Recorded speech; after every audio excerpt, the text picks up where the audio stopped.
Es un placer realmente compartir este evento, este encuentro, que ha sido y ha surgido por iniciativa del colectivo de profesoras y profesores de AFIL Mundial, jóvenes filósofos, filósofas de la liberación, que han tenido la iniciativa de hacer un encuentro con el maestro Parisi, con el maestro Dussel, para poder dialogar también la cuestión de la dialéctica, de la analéctica, el concepto de diferencia, de distinción, de analogía, etcétera, ¿no?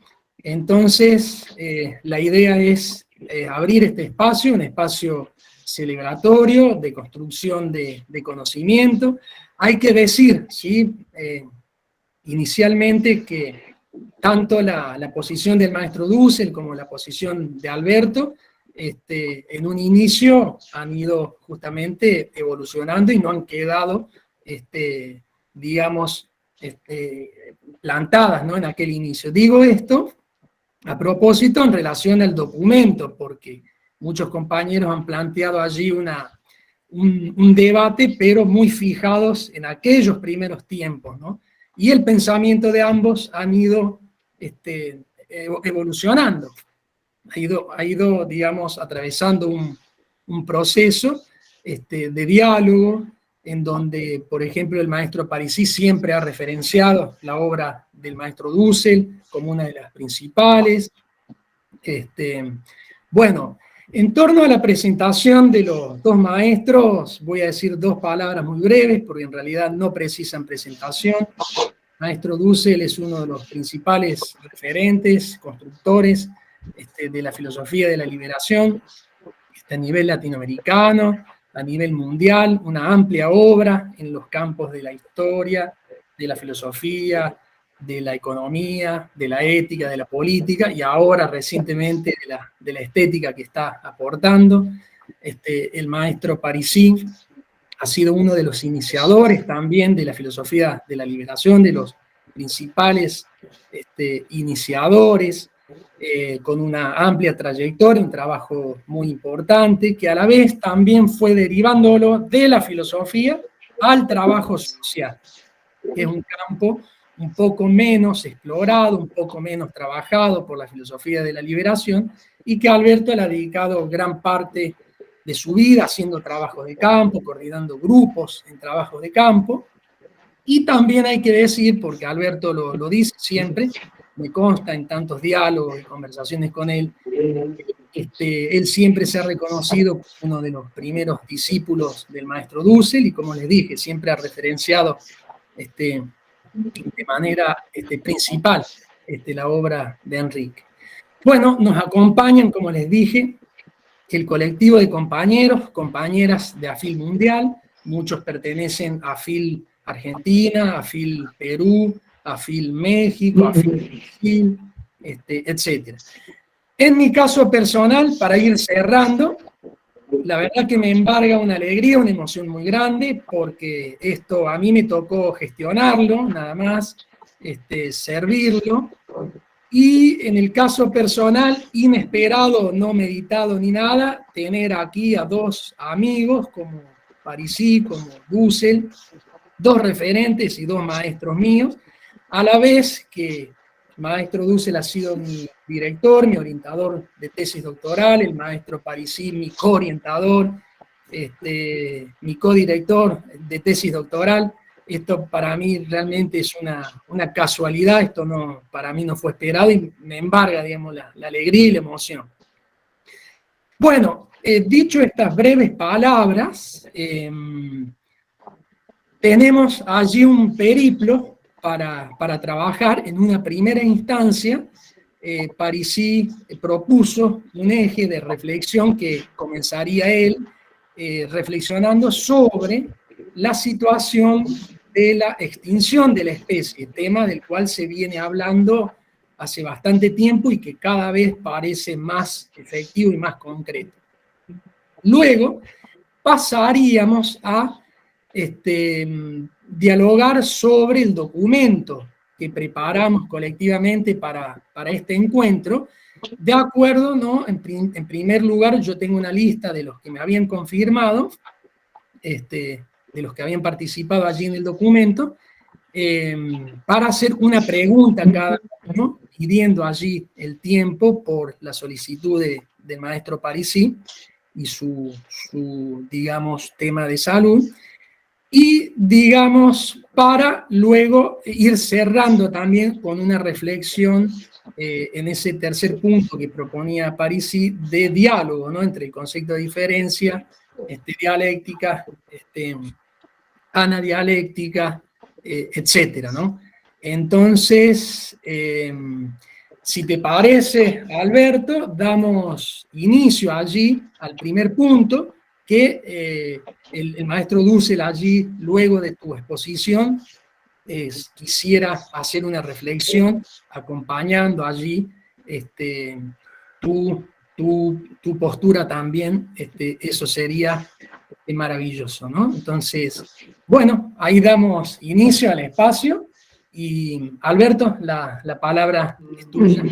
Quiero hacer una brevísima referencia personal e intelectual también. Con Enrique, yo fui alumno de Enrique Dussel hace más de 50 años y somos amigos desde hace más de 50 años. Participamos durante los 9 años que viví en México, fuimos vecinos un tiempo en la calle Anzures, en un departamento. Estaba en el 5.º piso, yo en el 3.º, y allí muchas veces subíamos y bajábamos para y que lo considero personalmente considero que es el filósofo que a mí más me influyó en lo que modestamente sé de filosofía, y además creo que es uno de los grandes filósofos del siglo XX-XXI, ¿no es cierto? Eso me lleva a, bueno, no voy a ocupar más tiempo en esto, pero quiero que sepan que hablo desde esta postura.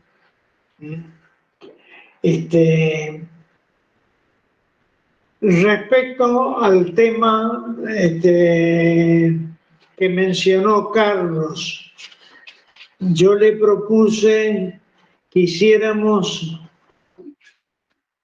un primer punto que me tocaría a mí, lo tiro a la reflexión, y es el siguiente: el mundo está medio loco, en el sentido, si vemos, ¿no es cierto?, lo que está ocurriendo hoy. Pero no es la frase que se dice, son todos chiflados, o cuando uno lo dice por decirlo. Hay un tango que se llama Cambalache, que dice: el mundo fue y será una porquería, ya lo sé. Típico del tango, de una mirada pesimista respecto a la realidad de ese momento. Se refería a la realidad de los años 30 en la Argentina. No, esto tiene que ver con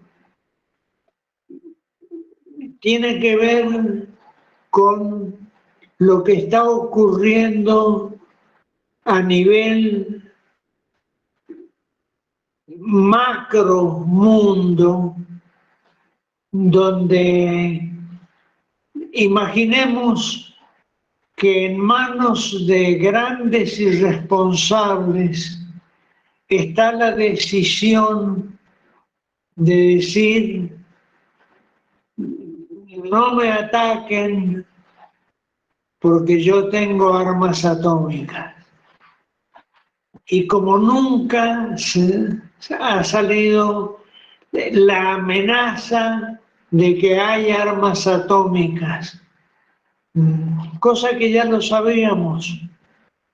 El mundo anteriormente vivió en el año 1963 una posibilidad de en el Atlántico Norte, cerca de ya de Nueva York, la posibilidad de un conflicto por el tema. Se recordarán, digo, todos los que no se acuerden por la edad, lo han leído, estudiado.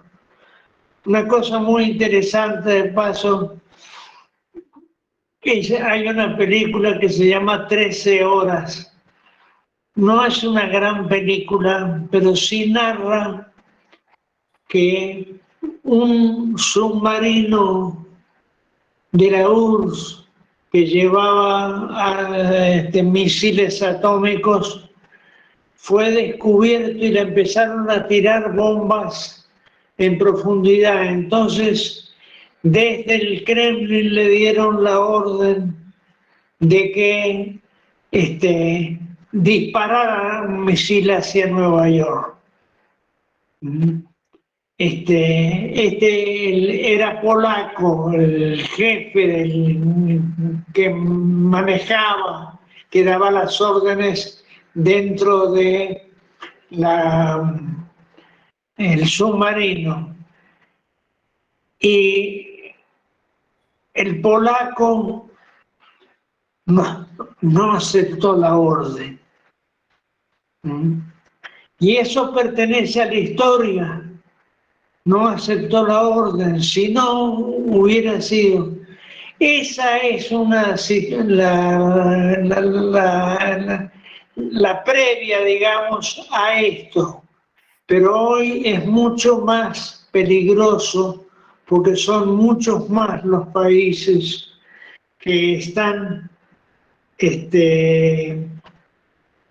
en condiciones de agredirse en términos de ataque atómico. Y uno dice, pero ¿por qué? Miren, pensé 3 posibilidades. Hay una visión, usando una metáfora, hay una visión simplista, aritmética, respecto a la muerte. Y es yo, vos, aquel otro, vamos a morir. Hay una visión, la segunda, que yo le llamaría, usando otra metáfora, ¿no es cierto?, una visión geométrica. Paso a algo más complejo, ¿no es cierto? Esa visión geométrica dice: todos los humanos vamos a morir alguna vez. Ahora bien, hay una visión compleja, filosófica, que dice: la muerte es una dimensión de la condición humana. ¿Qué tiene que decir al respecto la filosofía de la liberación? Y pregunto, ¿aceptar con resignación? ¿Aceptar el fatalismo de que esto puede ocurrir? ¿Rebelarse frente a esta situación, aunque rebelarse contra la muerte es medio difícil? expectativa religiosa respecto a lo que pareciera inexorable, temor, pánico, y así podríamos poner un montón de alternativas. Entonces, cierro. Creo que hoy, antes que discutir el tema de la dialéctica, la analéctica, etcétera, me parecía importante con compañeros y compañeras de la filosofía de la liberación que nos planteáramos qué tenemos que decir frente a esta situación donde existe el peligro de la extinción de la especie. Estamos ante el peligro de la extinción de la especie. Ustedes piensen, ¿no es cierto?, que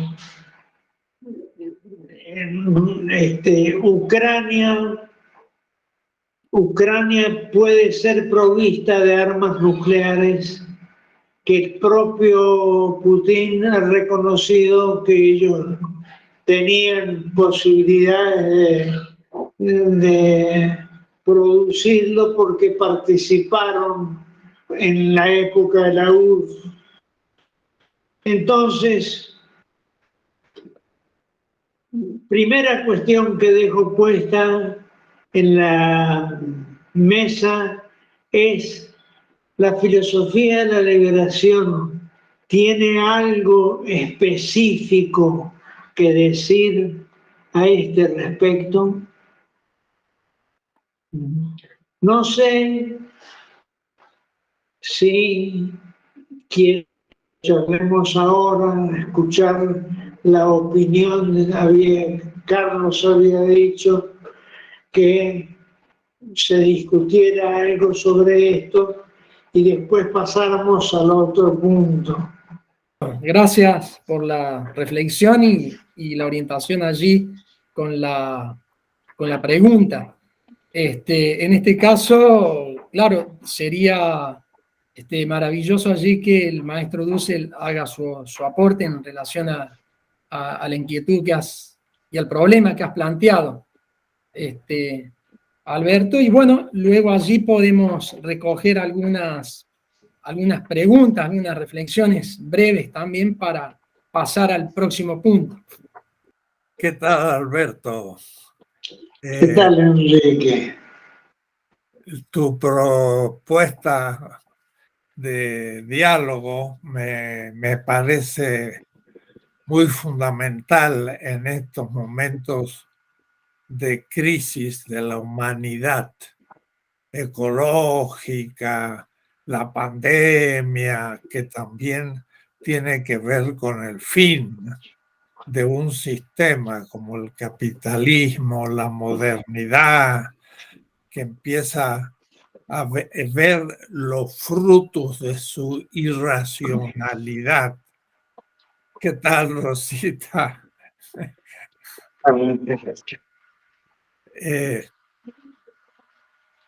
Y eso hace pensar también. Yo aquí dirigí un programa que después dejé de continuar, sobre la pandemia y la filosofía de la liberación, donde planteaba cosas semejantes a lo que acabas de plantear.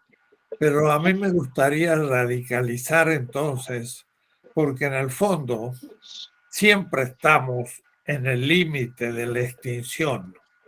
Por de pronto, cada ser humano, tú y yo, los más viejos, enfrentamos de todas maneras el fin de nuestra vida también, que no es la humanidad, pero es el fin de nuestra vida. Y en realidad, desde un punto de vista individual, es el fin de la humanidad en nosotros. Y me gustaría en este caso ligarlo a lo que estoy escribiendo ahora sobre, por fin, no sé si iba a tener tiempo de escribir una estética, que era lo que debía escribirse al final de la filosofía. Y por eso me interesa referirme a Ludwig Wittgenstein, el Tractatus Lógico Filosófico, que es la culminación casi del pensamiento analítico, pero de un hombre muy inteligente. Y al fin del Tractatus, la tesis sexta, dice Wittgenstein, acerca de lo que no se puede hablar, es necesario guardar silencio. Schweigen, en alemán. Schweigen. Y entonces ese tema me culmina la estética, paradójicamente. Es decir, acerca de lo que ya no se puede hablar, es necesario guardar silencio. O es decir, el final de la filosofía es también guardar silencio, pero Wittgenstein lanza en el mismo Tractatus la pregunta, ¿y ese silencio qué significa? Y él dice, la mística. Notable. O es decir, el místico, sea el máster Écaro o un sufí musulmán o Confucio en la analectia, pero sobre todo Lao Tse, al final guardan silencio y los místicos superan entonces la propuesta de Kant. Kant dice, más allá de lo bello está lo sublime, pero lo sublime lo piensa en su grandiosidad. El océano es sublime, cuantitativamente hablando.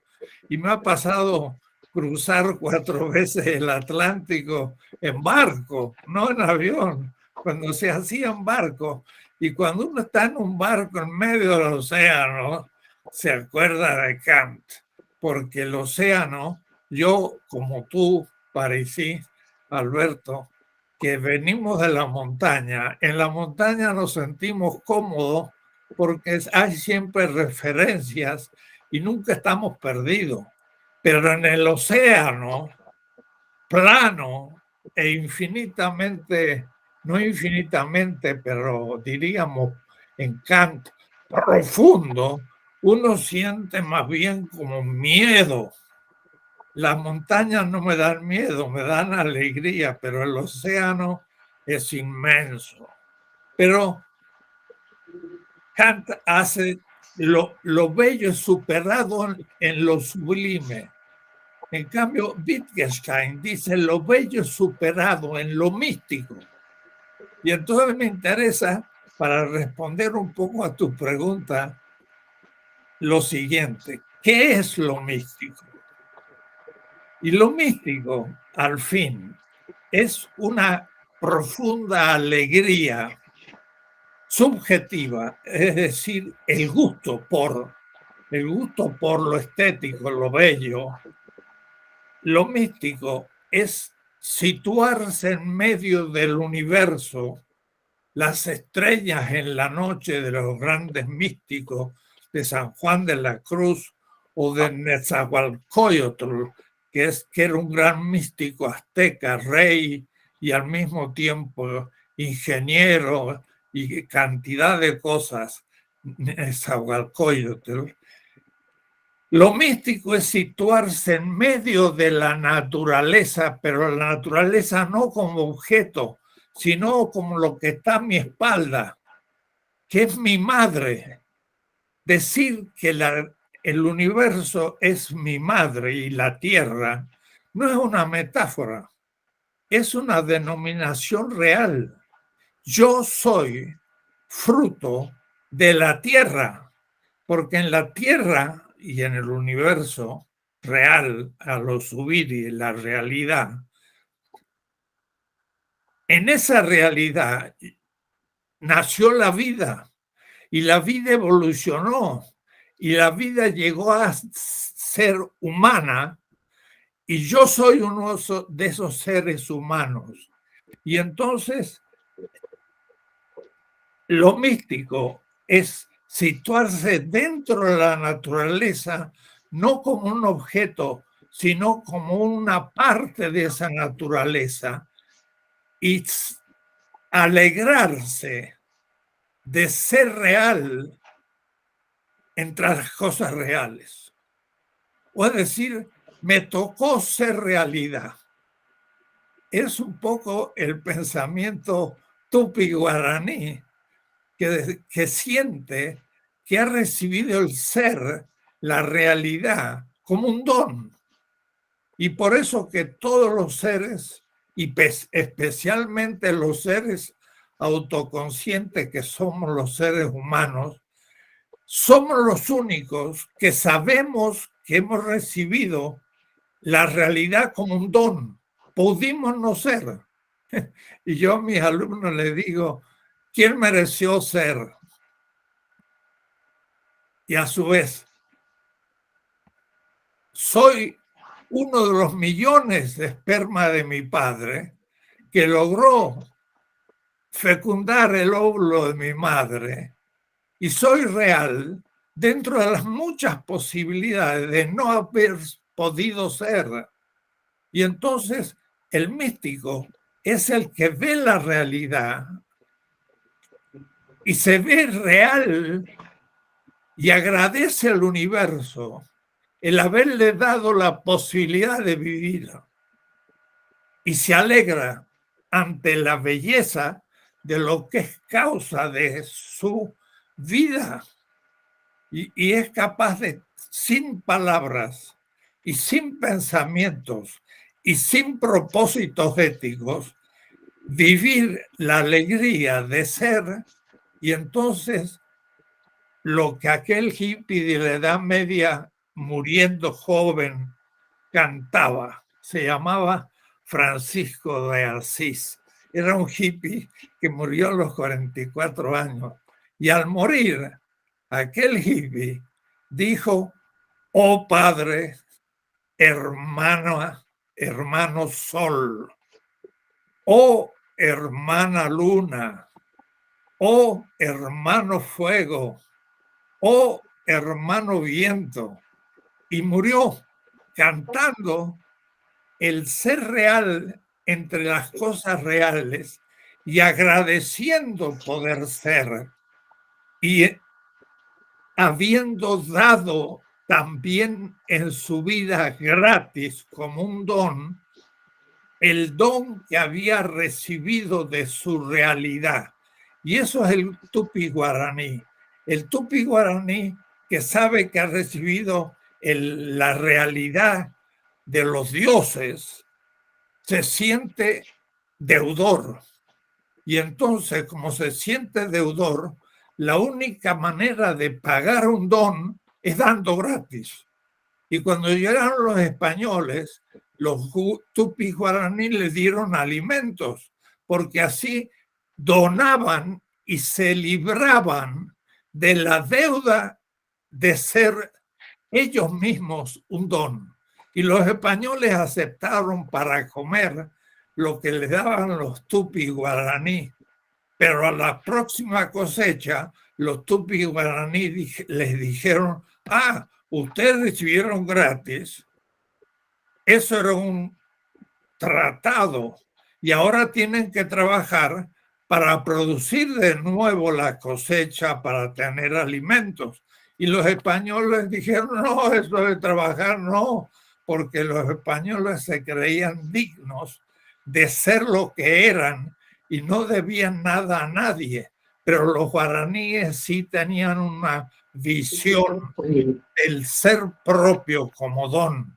Entonces, el místico es el que vive la belleza de la realidad de la que yo soy parte. la belleza está superada no en lo sublime, sino en lo místico. Y entonces, claro, tú al presentar la bomba atómica como una posibilidad más real que nunca, estás planteando el tema central de la filosofía de la liberación.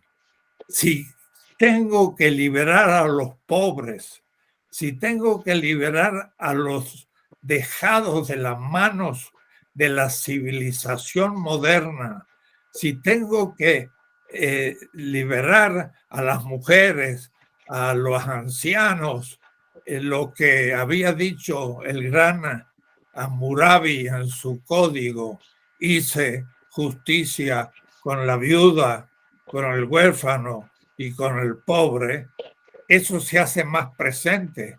Si he dado mi vida por los demás, ahora tengo derecho a satisfacerme de haber vivido y afronto la muerte como el fin de el haber cumplido y la puedo afrontar con valentía y alegría.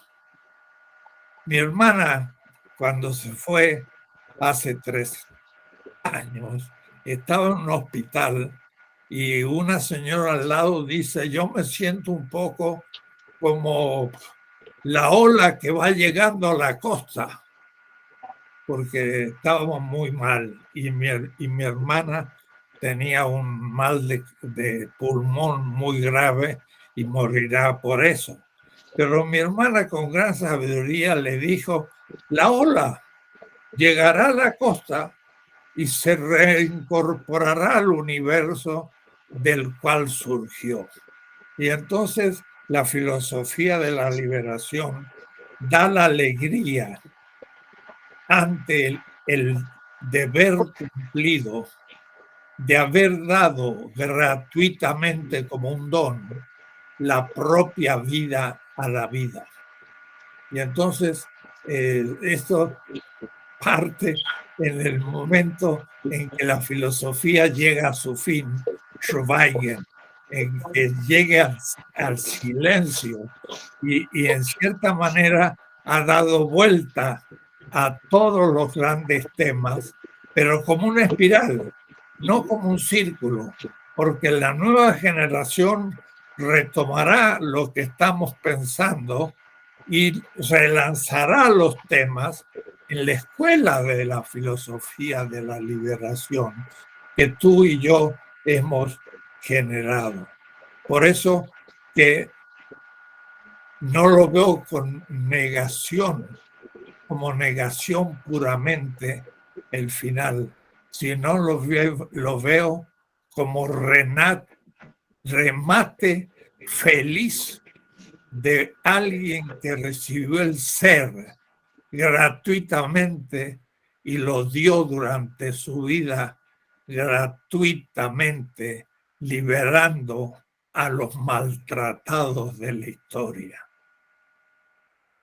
Tus reflexiones me han hecho lanzar esto, que es lo que estoy escribiendo en este momento, como finalidad de fin de una estética y al mismo tiempo fin de la filosofía y el fin de la vida individual y la vida colectiva de la humanidad como un epifenómeno del universo en que nosotros podemos también metafóricamente reportarlo a el origen de todo, que sigue siendo un misterio más allá de la filosofía.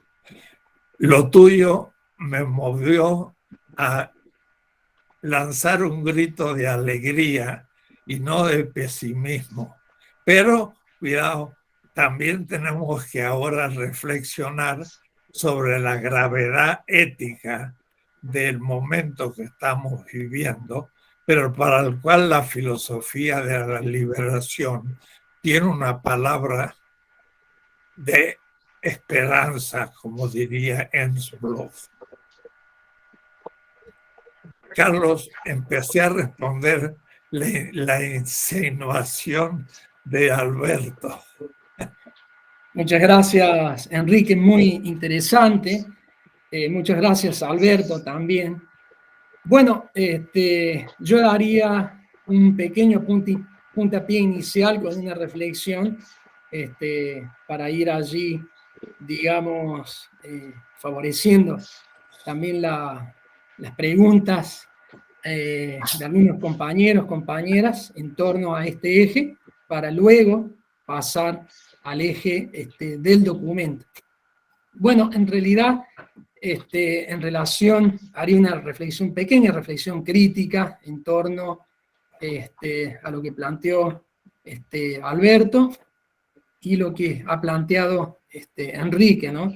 Desde el punto de vista crítico, diría que esta extinción va caminando a ritmo y a lógica propiamente del capital, ¿no?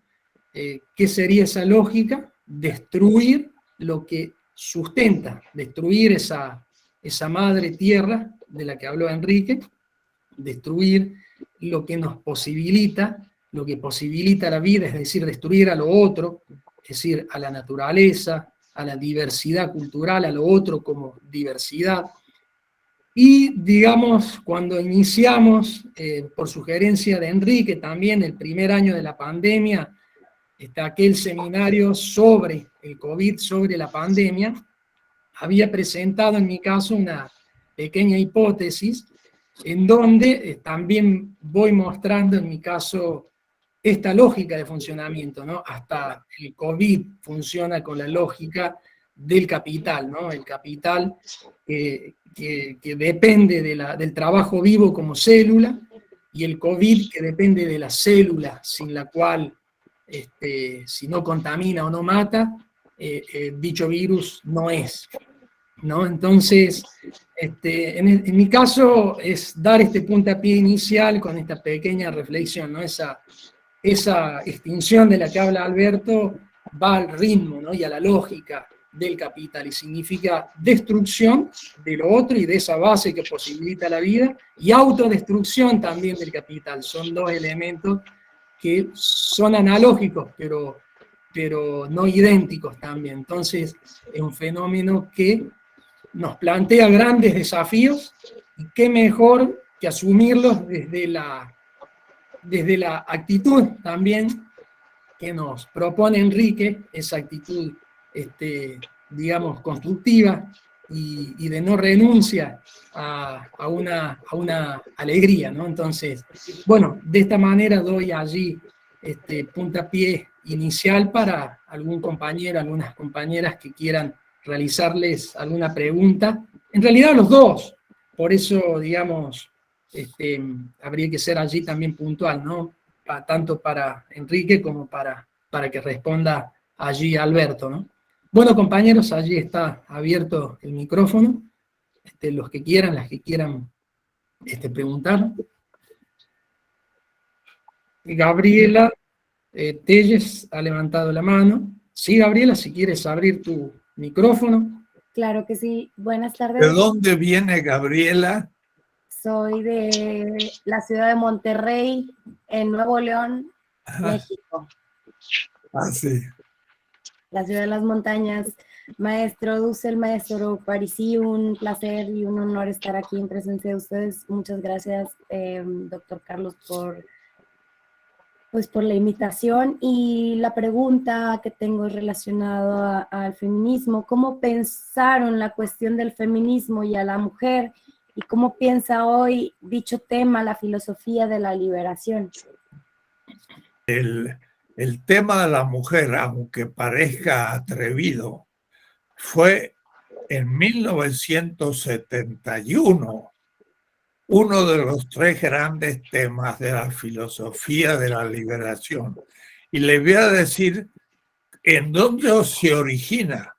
Se origina yo he trabajado mucho el pensamiento semita, que no es lo mismo que el judío, porque el judío es uno de los tribus palestinas del desierto arábigo, y el judío es parte de la cultura semita y no lo inverso, ¿no? Entonces, yo tengo un libro que se llama El humanismo semita. Y ahí entonces Hammurabi, que era un gran rey de Babilonia hace 3.600 años, paradójicamente dice: he hecho justicia con la viuda, el huérfano y el pobre. Y entonces yo dije, hace justicia con la viuda y no con la esposa del macho. Hace justicia con el huérfano y no con el hijo. Hace justicia con el pobre y no con el rico. Y eran los tres modos de exterioridad que planteaba Emmanuel Levinas. Quiere decir que la liberación de la mujer, yo la escribí en 1971 en un libro publicado que puedes ver en mi página, completamente gratis y completo, una primera edición que todavía tenía ciertos rasgos patriarcales, porque era el 71, donde ningún autor latinoamericano había trabajado el tema de la liberación de la mujer, y tenía ciertos rasgos todavía masculinizantes. Y lo corregí en la edición del Perro y la Rana de Venezuela, y ese sí lo puedes leer también en mi página. Es un tema central, porque la mujer es la excluida de la totalidad fetichizada del masculinismo dominante, y que cuando se hace militante es el machismo. Y eso lo criticamos en la filosofía de la liberación, y está publicado como libro en 1971.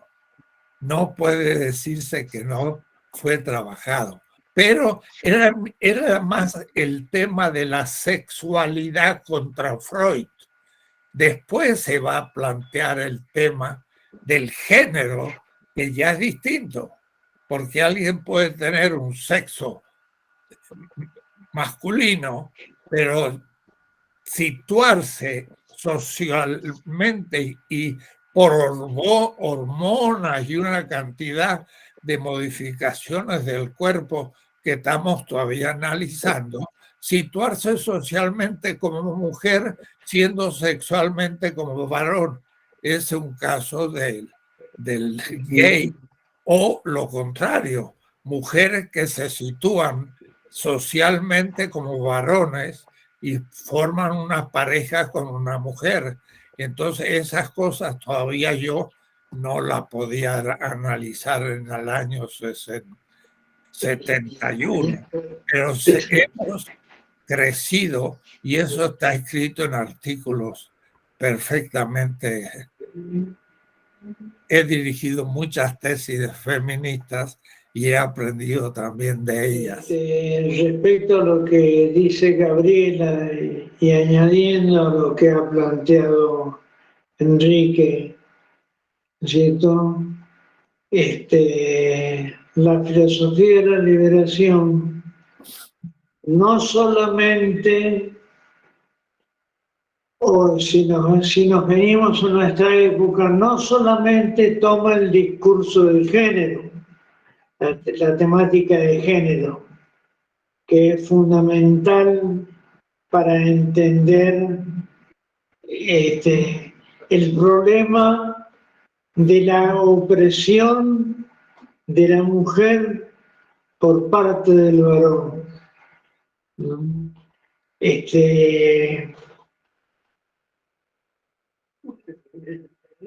Añadiría a esto que desde la filosofía de la liberación, además, aparece como una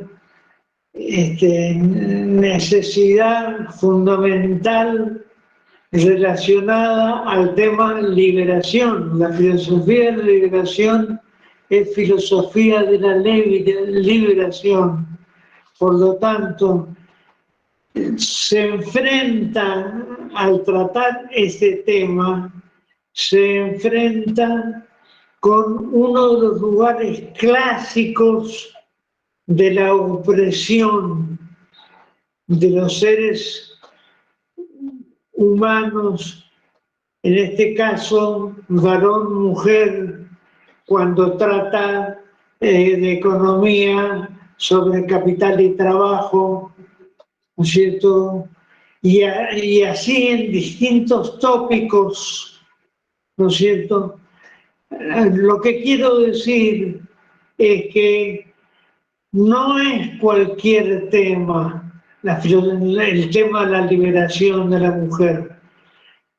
Para la filosofía de la liberación no es cualquier tema, porque está en el centro de uno de los polos que constituyen la opresión, el sistema opresivo humano.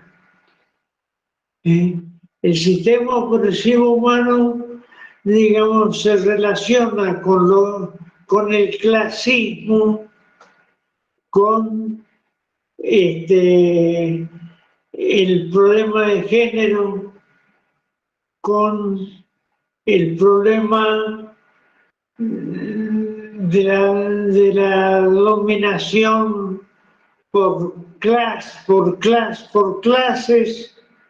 ¿no es cierto? Hay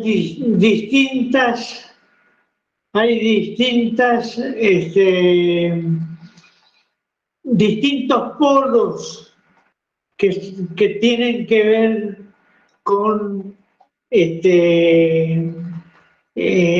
tema de la dominación. Pero que quiero decir para cerrar y no volverlo oscuro el tema. Hay lugares y temas más centrales y lugares menos centrales. Entre los más centrales están aquellos que constituyen los ejes de la dominación humana. Y entre esos ejes está la dominación de género, o sea, la dominación de la mujer por parte de los varones.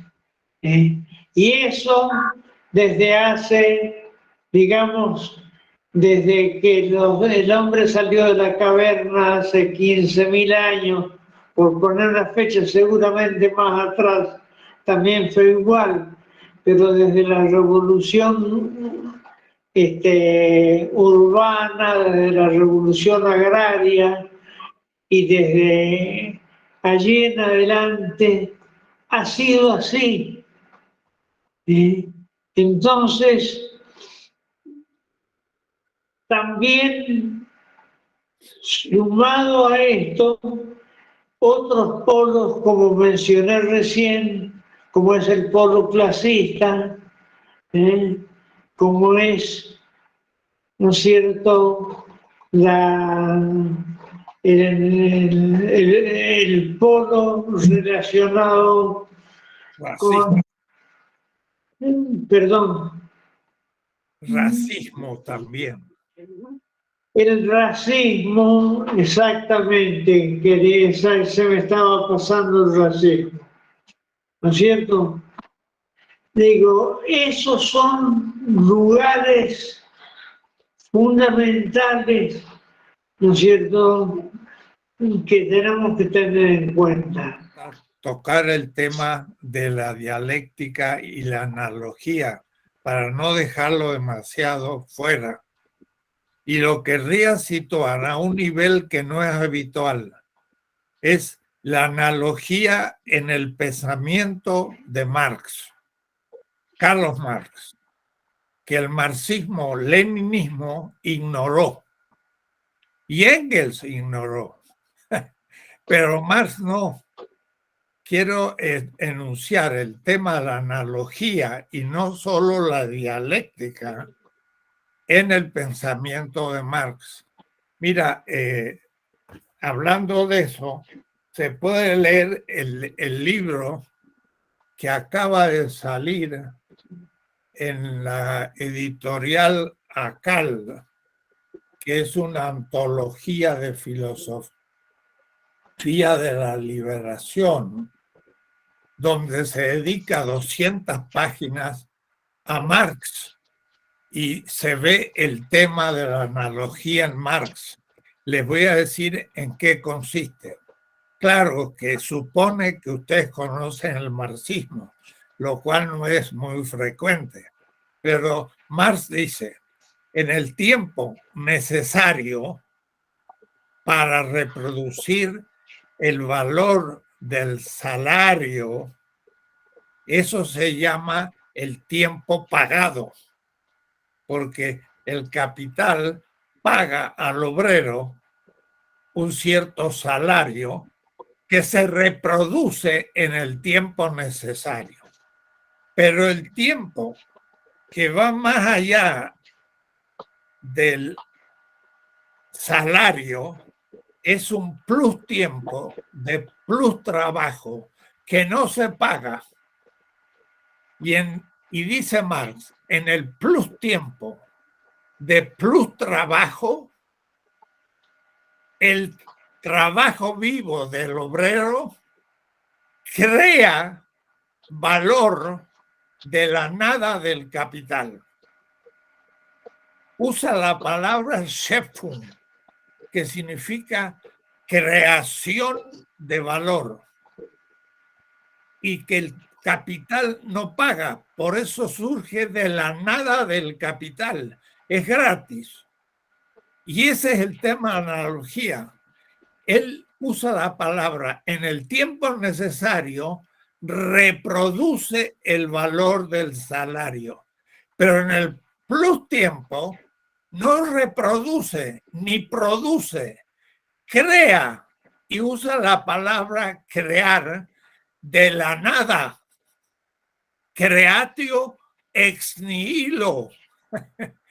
Es el pensamiento semita que tiene Marx y lo usa en la economía. Eso no lo ha visto ni Lenin ni Engels, y lo hemos descubierto en América Latina. ¿Por qué digo que es analogía? Porque la analogía es poner de la nada algo en el ser, que la totalidad del ser no considera nunca. La mujer, por ejemplo, para el machismo, no es algo, es la nada. Y por eso Freud dice, la sexualidad es por naturaleza masculina y la mujer es objeto sexual.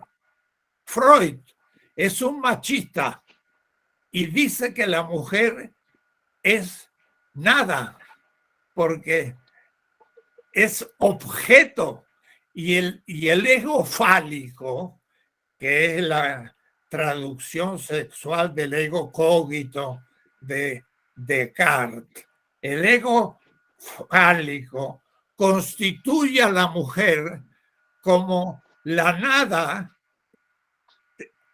que es objeto, pero no es sujeto.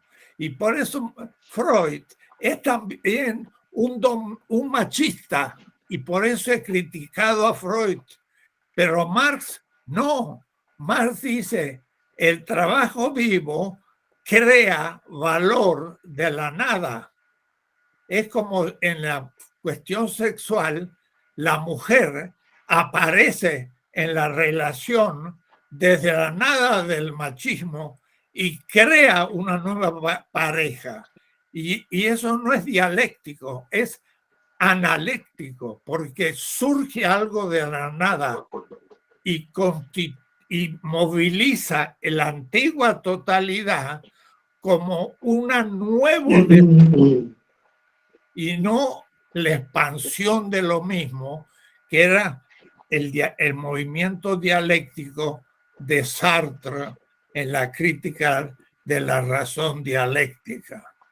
En fin, he hablado muy técnicamente y muy sucintamente, pero en la antología están todos los textos míos que prueban justamente el machismo de Freud y la creatio ex nihilo en el pensamiento de Marx. Y la creación de la nada es analógico, porque no es la expansión de la totalidad en una nueva totalidad, sino que es la inclusión de lo negado que hace expandirse la totalidad en una nueva totalidad, pero por la vigencia de la nada y no de la propia capacidad dialéctica del todo. Estoy hablando de Heidegger, estoy hablando de Levinas y, en fin, del ABC de la filosofía de la liberación. Sí, respecto a esto, yo había estado pensando que en un sentido me parecía un tanto anacrónico que discutiéramos posiciones de hace más de 50 años que en este caso estaban expuestas en tu libro Método para una filosofía de liberación, editorial Sigme. Es actual. Sí, no, por eso voy a la actualidad de esto. Y la filosofía y dialéctica, ¿no es cierto?, que fue un librito que se escribió el 77, ¿no es cierto?, y se publicó el año 79. Por supuesto que cualquier tema puede envejecer y no tener vigencia para que se hace, o puede tener actualidad. Tiene actualidad si sirve para pensar lo que vos estás diciendo ahora. Yo tengo acá, para cuando se iba a hacer la sesión, una que pasó ya, pero que están acá las preguntas de varios compañeros y compañeras, donde muchos quieren discutir, por ejemplo, usted, de acuerdo a esta postura dialéctica, rechaza entonces la idea de trabajo vivo. Y justamente toco este punto porque en la hipótesis de que toda la obra de Marx fuera anacrónica, se volviera anacrónica, hay algo que sería absolutamente actual, que es la teoría de la dominación, o sea, el dominio del trabajo vivo por el capital. Porque así está armado el mundo de hoy. O sea, el mundo de hoy, ¿no es cierto?, funciona en Rusia, en China, en Japón, en Estados Unidos, en Argentina, de esa manera. O sea, alguien, entre las preguntas que te han hecho, ¿qué vigencia tiene el capital? Mire, yo no voy a discutirle la vigencia si Marx le acertó cuando intentó pensar valor y precio. Tal vez no tenía elementos para resolver eso. Pero si hay algo de Marx que es central, es la teoría de la dominación, o sea, esto que es decisivo. Somos lo que somos porque así nos ha nos ha armado, nos ha gestado el capital. Y la liberación, y termino con esto, la filosofía de la liberación discute básicamente esto. Querría en este momento decir, pero indica la dominación, pero en la parte económica, como Marx lo expresaba, que no es la simple dominación, sino el plusvalor es analógico y no dialógico. Hoy, y eso no es de 50 años, sino hoy más pertinente que cuando fue anunciado. Pero no se entendió lo que habíamos dicho. Hoy todavía la esencia de la dominación capitalista consiste en la economía de tomar el trabajo vivo, que no es considerado como trabajo vivo, sino como trabajo clasista, y entonces ese trabajo surge de la nada. No es la expansión de la dominación que se traga al obrero. Se lo traga, pero lo niega como otro y lo define en el plusvalor como nada, como el plusvalor para el capitalismo sale del capital y en el momento de la circulación, en la venta. Pero no, Marx dice el plusvalor sale en el momento de la producción antes que la circulación. O es decir, Marx dice más que puramente dominar, que domina tomando al trabajo como nada y creando nueva riqueza. Y esa es la analogía. Hoy, también como ayer. Y en eso, tú al decir solamente indica la dominación, se te escapa el tema de la creación de valor. Y eso es valioso hace 50 años, pero yo no sabía. Y ahora sí, a partir de Marx. Vos decís, yo hace 50 años no lo sabía. No lo sabíamos, ¿no es cierto? Y entonces confundíamos inclusive trabajo vivo con fuerza de trabajo.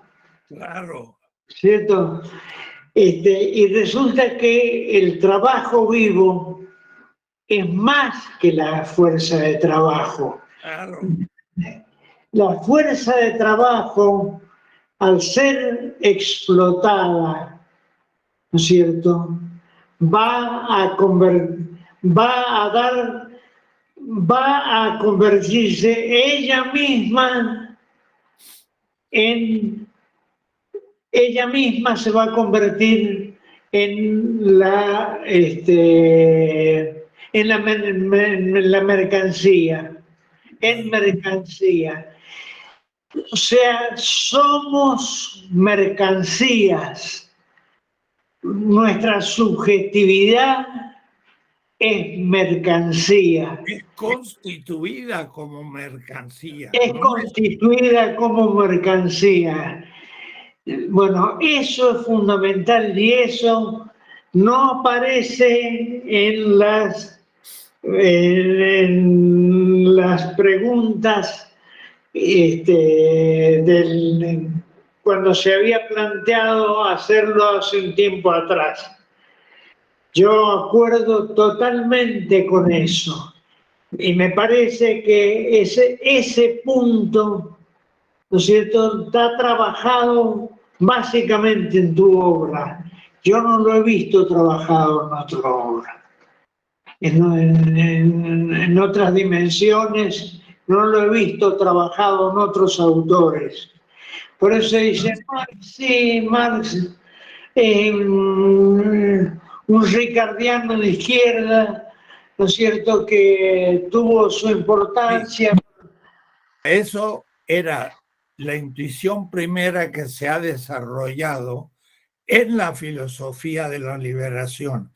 Si tú ves este libro, 7 ensayos de filosofía de la liberación, ahí yo hace 2 años planteo el tema de la analogía en Marx como no lo habíamos hecho antes, pero ya lo hice en los Grundrisse, cuando comenté los Grundrisse en el año 86, ¿no? Y entonces hay que ver que ha habido una profundización, pero coherente. Y en eso es más que la dominación, es describir de una manera original en Marx la analogía en el tema del plusvalor. Y el plusvalor es el nombre de la explotación del obrero en todo el mundo. Cuidado, a la China hay que ponerle entre paréntesis, porque en la China se dan muchos tipos de propiedad, público y privado, y hay también público y no es explotación. Entonces, ahí la cosa se vuelve más compleja. De acuerdo. Sí. Pero insisto y doy la palabra con perdón, Carlos. Tenés que frenarme, Carlito. No, está bien, Alberto, tranquilo, sí. Insisto en esto. Nos convertimos de fuerza de trabajo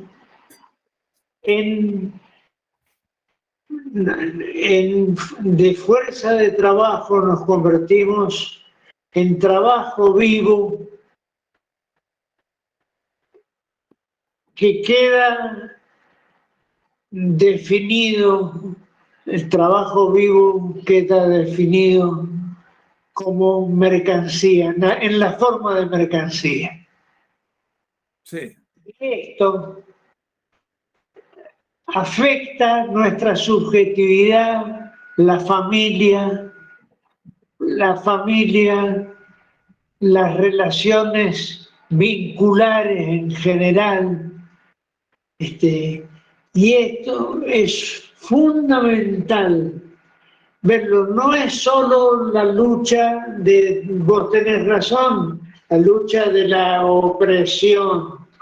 Hay una transustanciación que produce el capital sobre la fuerza de trabajo para convertirla en trabajo vivo, mercancía. Y eso, si no se ve, no veo dónde están los novedosos de Marx. Mira, una cosa, y justamente por eso ciertos filósofos de la liberación que no han estudiado a fondo Marx cayeron en ambigüedad. Muchos, porque dijeron no es importante y vámonos por una filosofía del pueblo, que estoy de acuerdo, pero no era necesario pasar por Marx para precisar tesis fundamentales de la filosofía de la liberación, que no se hace marxista, sino que descubre en Marx cosas que nadie había descubierto, como que Marx utiliza la teoría de la creación en la esencia de su análisis, que es el tema del plusvalor, que es vigente hoy en todo el mundo. Por eso no es un tema de hace 50 años, sino actual, pero ha sido evolucionadamente descubierto. Y algunos no lo descubrieron nunca. Pero yo, como me puse a estudiar a fondo Marx, de una manera que no tienen idea porque dediqué 10 años de mi vida, entonces pude salir con un marxismo coherente con la filosofía de la liberación y hasta pudiendo decir lo que llamamos filosofía de la liberación es lo que practicó Marx. Pero eso parecería abusivo, pero es la realidad. Porque son dos filosofías de origen no helénico. Y eso sí es algo que no está claro en la escuela de la filosofía de la liberación.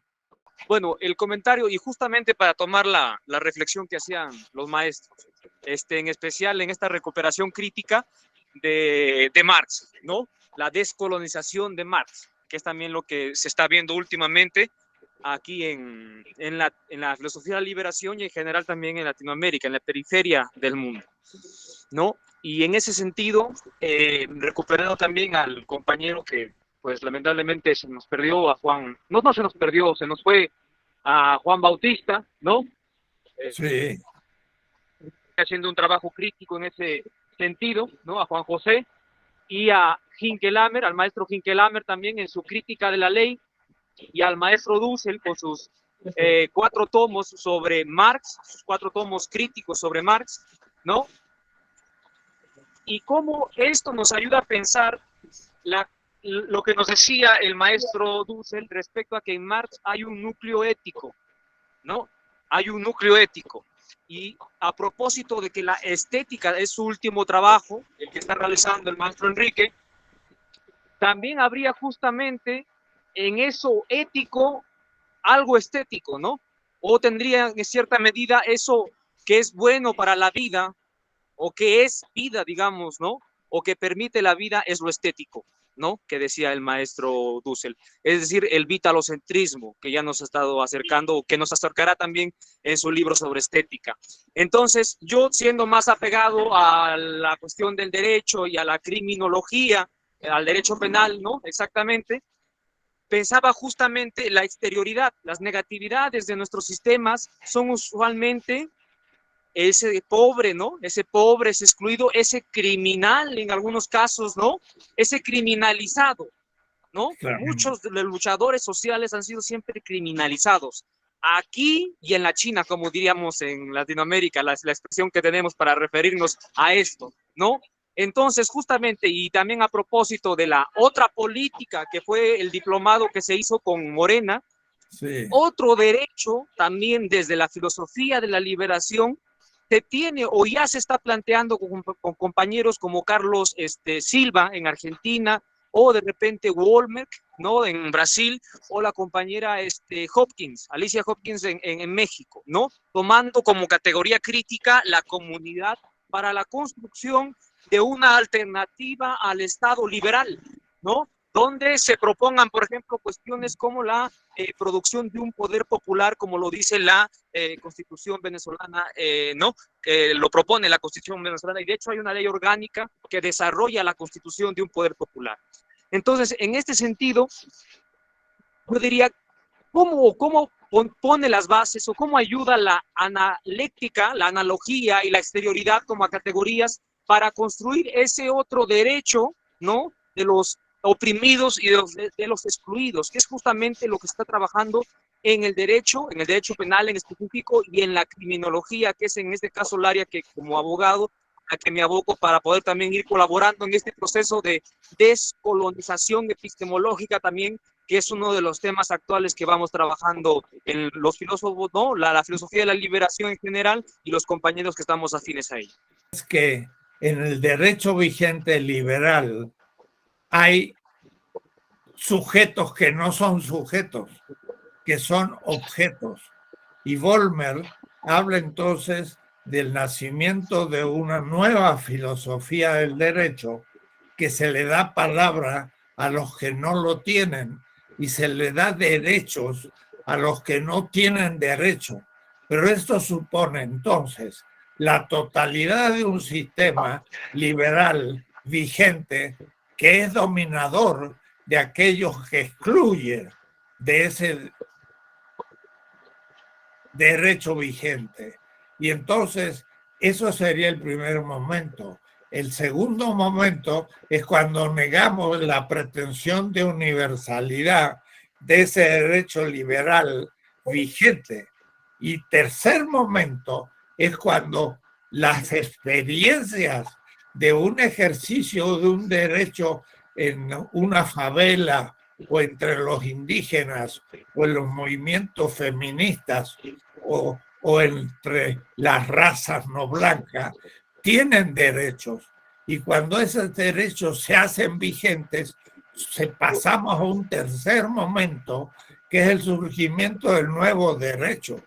Entonces, casi siempre la filosofía del derecho habla del derecho vigente, pero un Walter Benjamin niega esa y es más bien melancólico y negativo de la vigencia de ese derecho dominador, pero se queda ahí. Pero en cambio, Ernst Bloch plantea la esperanza de un nuevo derecho futuro que, mientras que no se cumple, es futuro. Por ejemplo, todos nuestros liberadores de España, San Martín, Bolívar, Hidalgo, eran en contra del derecho de Indias, eran ilegales y no tenían una constitución que los avalara. Eran válidos lo que hacían, pero no era legal todavía. ¿Y en qué se apoyaba? Se apoyaba justamente en la legitimidad, que es el concepto democrático de fondo, y eso he dejado. Y esa legitimidad es el apoyo del pueblo. Tenemos que tener una filosofía del pueblo como comunidad. Juan José Bautista, que lo elaboraba como un boliviano pensando en los aymaras, pero al mismo tiempo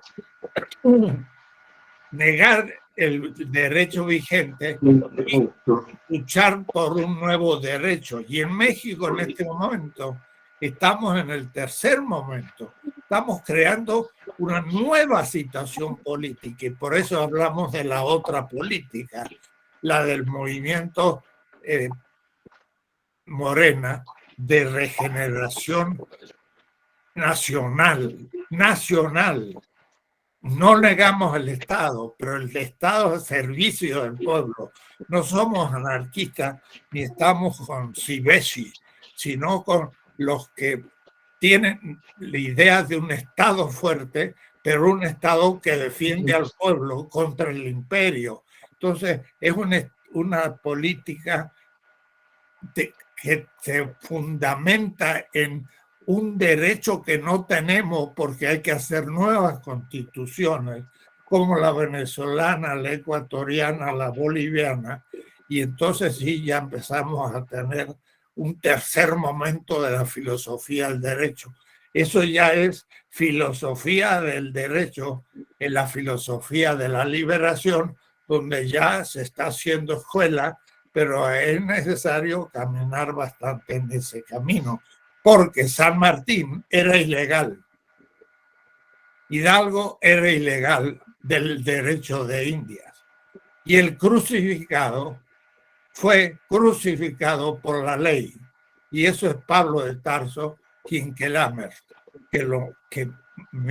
y por eso Pablo de Tarso está en contra de la ley romana y judía del templo y muere crucificado porque está en el segundo momento de negación, y ahora era necesario el tercer momento de la creación de un nuevo sistema de derecho donde había que descender al crucificado, pero fue la cristiandad que invirtió el cristianismo y hizo eso que se llama la cristiandad conquistadora. En fin, es todo un tema de la filosofía de la liberación que hemos elaborado. Y ya explícitamente en el tercer tomo, que ahora está ya en prensa, en Trota, se habla del nuevo derecho. que surge como tercer momento, no solamente dialécticamente, el antiguo derecho liberal que incluye ahora a los indígenas, a la mujer, a las razas no blancas, etc.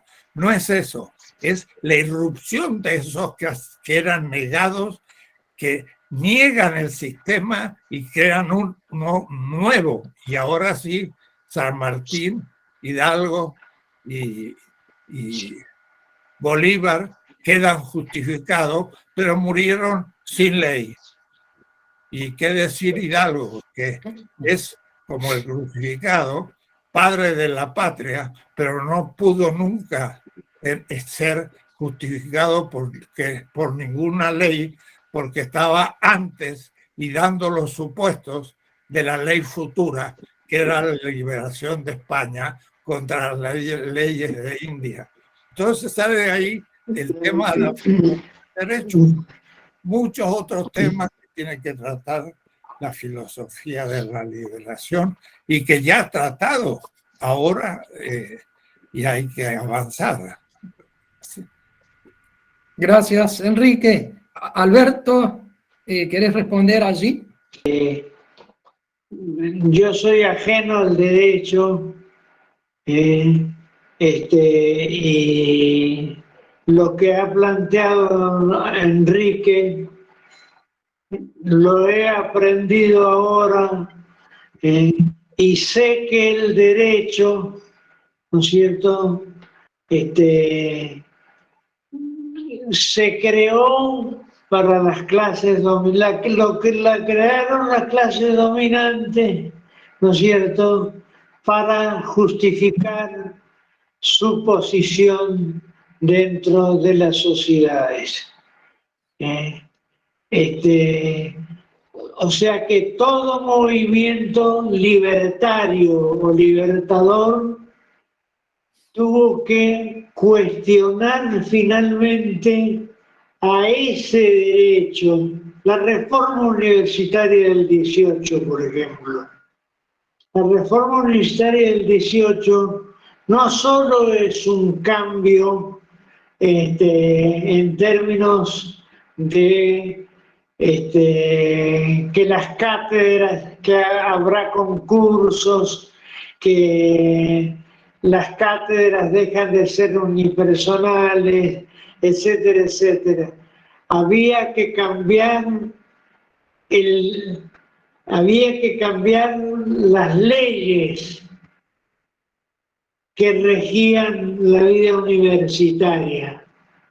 Y a partir de la reforma universitaria es un cambio de la legislación que legisla la vida de la universidad.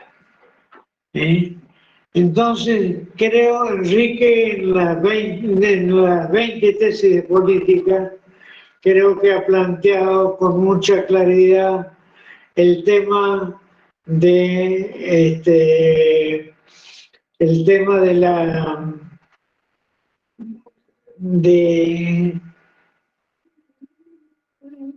las instituciones, ¿no es cierto?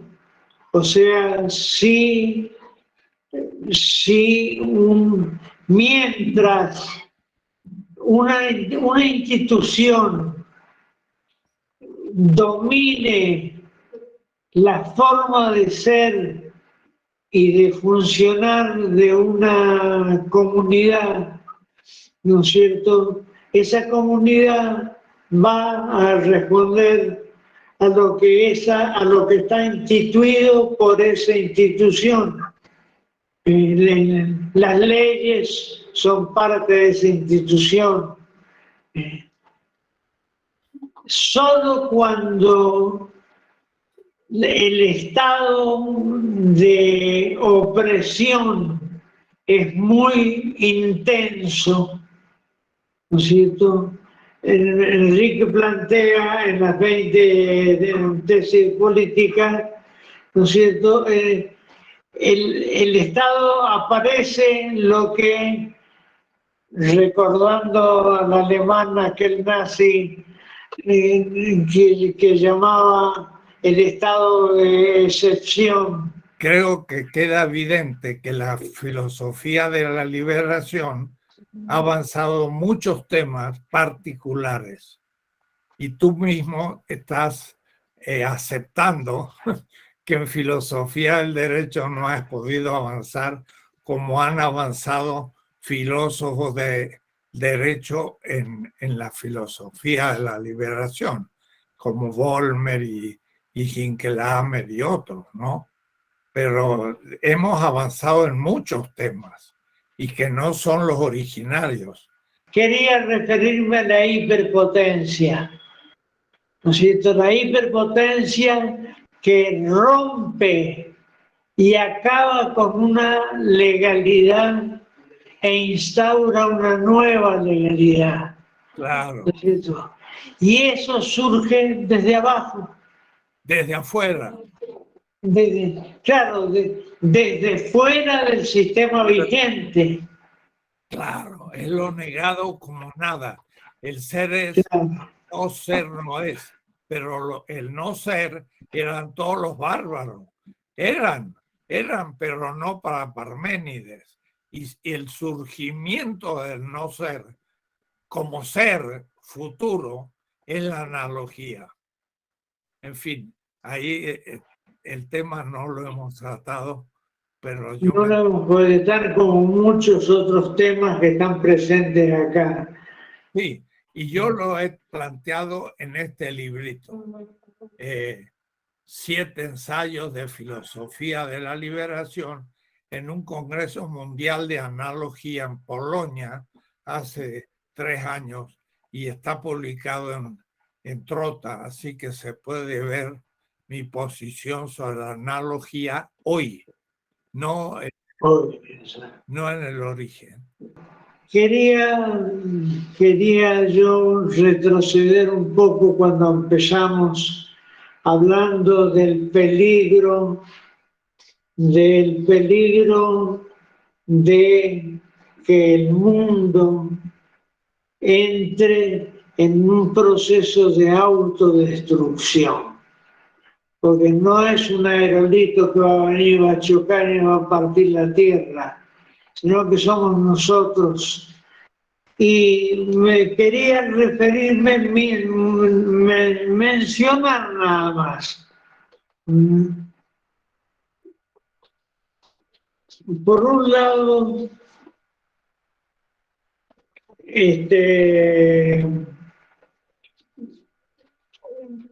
de una revista que yo he conocido ahora, Other News,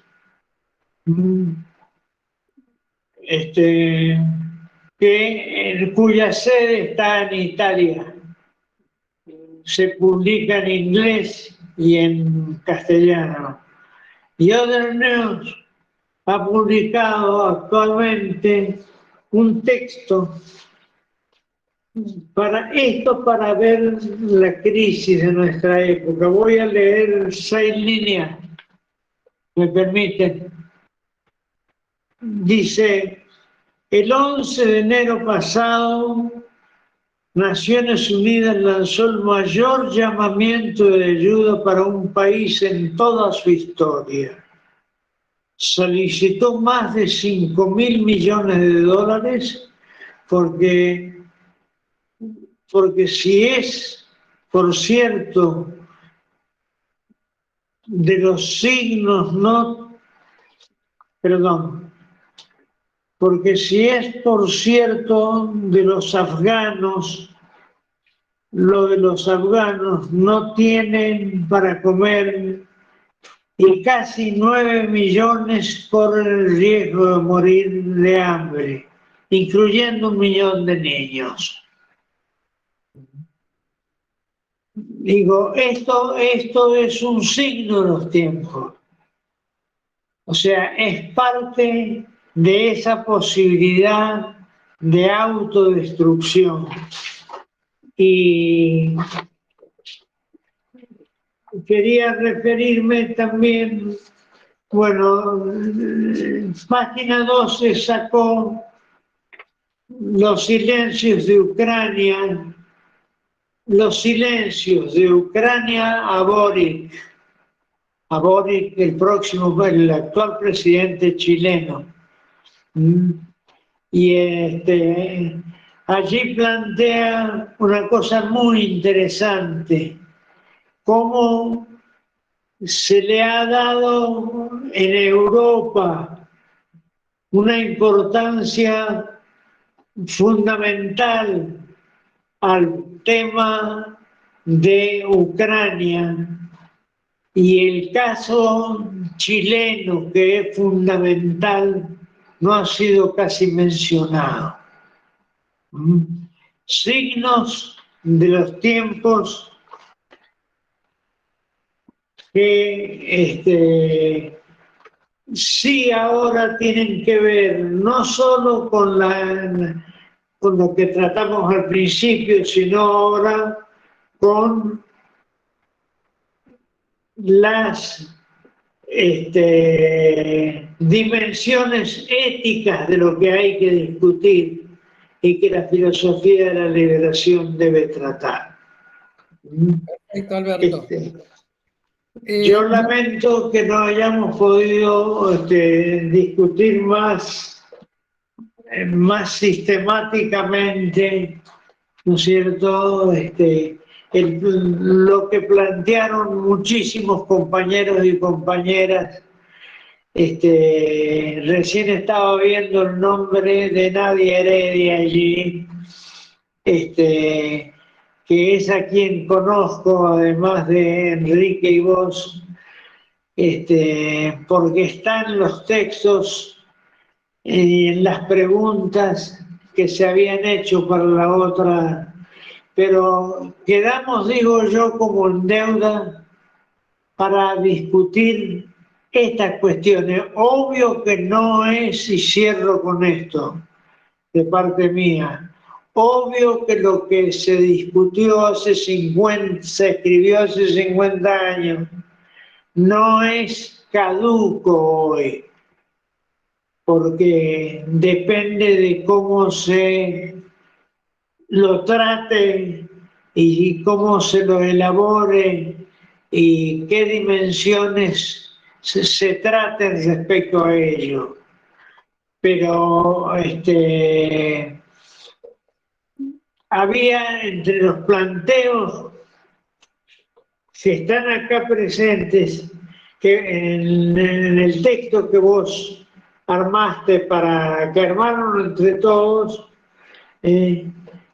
temas y cuestiones que hubiera sido muy interesante tratar, pero en 2 horas no íbamos a poder hacerlo, y más que se nos consumió por otras cuestiones. Yo les agradezco enormemente la atención, el conocerlos y conocerlas. Le agradezco a Carlos Bauer su enorme apoyo a esto y su invitación que me hizo personalmente para que participara de esto, y lo mismo Enrique Dussel. Y espero que podamos encontrarnos otra vez. Nada más de mi parte. Muchas gracias, querido Alberto. Muchas gracias, maestro. Realmente un honor, una honra para nosotros, y que compañeros, compañeras te conozcan. Ha sido realmente, y humildemente hay que decirlo, un encuentro histórico entre todas las generaciones, Enrique, vos, los que venimos actualmente, históricamente en relación a la historia de la filosofía. Ustedes como fundadores, las nuevas generaciones como continuadores. Bien se planteó, y creo que está en el espíritu aquí del grupo, estamos transitando periodos profundos de descolonización de la Pachamama, de Jesucristo, de Marx, de la revolución haitiana que vengo trabajando hace tiempo, y la gran preocupación es cómo todo eso se hace praxis popular de liberación. Creo que Bolivia empezó dando un puntapié muy importante, al respecto, y bueno, y los procesos allí siguen y van a seguir, ¿no? Entonces, ojalá podamos hacer un nuevo encuentro, no muy lejano, y seguir tratando allí como vos tenés voluntad de hacerlo también, Alberto, seguir trabajando y tratando otros temas que han quedado pendientes y otros que seguramente pueden surgir. Nosotros, nosotras realmente estamos infinitamente agradecidos con vos, y bueno, y ahí vamos entonces cerrando el espacio ya en tiempo cumplido y para respetar también. Bueno, muchísimas gracias. Muchísimas gracias.